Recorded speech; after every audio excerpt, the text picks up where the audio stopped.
डिफॉल्यूशन from part 10 जहाँ पे बताऊंगा इन्वेस्टमेंट फ्लक्चुएशन फंड का क्या ट्रीटमेंट होगा। देखो इन्वेस्टमेंट क्या कितने का है, मेरा यहाँ पे 3 लाख का है और मेरा इन्वेस्टमेंट फ्लक्चुएशन फंड कितने का है, मेरा है 50,000 का। तो यहाँ पे इन्वेस्टमेंट फ्लक्चुएशन फंड एक्चुअली होता क्या है, ये वो वाला फंड होता है जो बिजनेस रखती है कि कभी इन्वेस्टमेंट की वैल्यू कम हो जाए या ज्यादा हो जाए तो हमें क्या करना है। तो हम क्या करेंगे, यहाँ पे रियलाइजेशन अकाउंट बनाएंगे।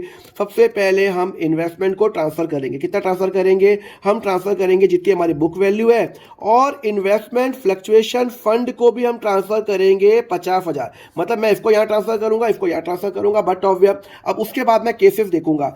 अगर कोई भी इंफॉर्मेशन अवेलेबल नहीं है तो मैं एज्यूम करूंगा इन्वेस्टमेंट मेरा 3 लाख पे मेरा बिक गया है, बाय कैश मेरा 3 लाख रुपए हो गया। क्लियर है। अगर कोई भी इंफॉर्मेशन नहीं है तो मैं एज्यूम करूंगा कि मेरा 3 लाख में मेरा इन्वेस्टमेंट मेरा फेल हो गया है। क्लियर है। चलो अब केस नंबर 2 करेंगे। अब इसका और कोई ट्रीटमेंट नहीं होगा, अल्टीमेटली वो क्रेडिट साइड में आ गया तो पार्टनर में बढ़ जाएगा।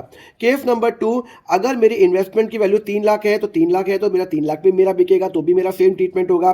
केस नंबर 3, अगर मेरी इन्वेस्टमेंट की वैल्यू 2,60,000 है तो केस नंबर 3 के अंदर मैं क्या करूंगा, मेरा इन्वेस्टमेंट कितने का बिका, मेरा 2,60,000 में बिका। मतलब अब जितने का मेरा इन्वेस्टमेंट बिका उतनी मैं एंट्री कर लूंगा। अगर वो 3 लाख का बिका तो 3 लाख का करूंगा, 2 लाख का बिका तो वो मैं क्या करूंगा, 2 लाख का कर लूंगा। क्लियर है, आपको समझ में आया। चलो अब हम करेंगे अगला पॉइंट करते हैं। यहाँ पे केस नंबर 4 देखते हैं। केस नंबर 4 में क्या लिखा हुआ है, अगर इन्वेस्टमेंट की वैल्यू 2,20,000 है तो 2,20,000 में बिकेगा। मतलब जो भी क्वेश्चन में लिखा हुआ है इन्वेस्टमेंट का 2 रुपए में बिका तो 2 रुपए बाय कैश करूंगा, 10 में बिका 10 रुपए, 2,20,000 में बिका तो 2,20,000। और अगर इन्वेस्टमेंट बिका 3,60,000 तो मैं क्या करूंगा, 3,60,000 के मैं एंट्री करूंगा। मतलब इन्वेस्टमेंट फ्लक्चुएशन फंड को क्या करना है, आपको इमीडिएटली यहाँ पे ट्रांसफर करना है, इन्वेस्टमेंट को यहाँ पे ट्रांसफर करना है और अल्टीमेटली जितने पे वो बिका हम उसकी एंट्री करते रहेंगे। क्लियर है। चलो अगले लेक्चर में हम करेंगे गुडविल का क्या ट्रीटमेंट होगा, उसके लिए फॉलो करो अकाउंट फंडा।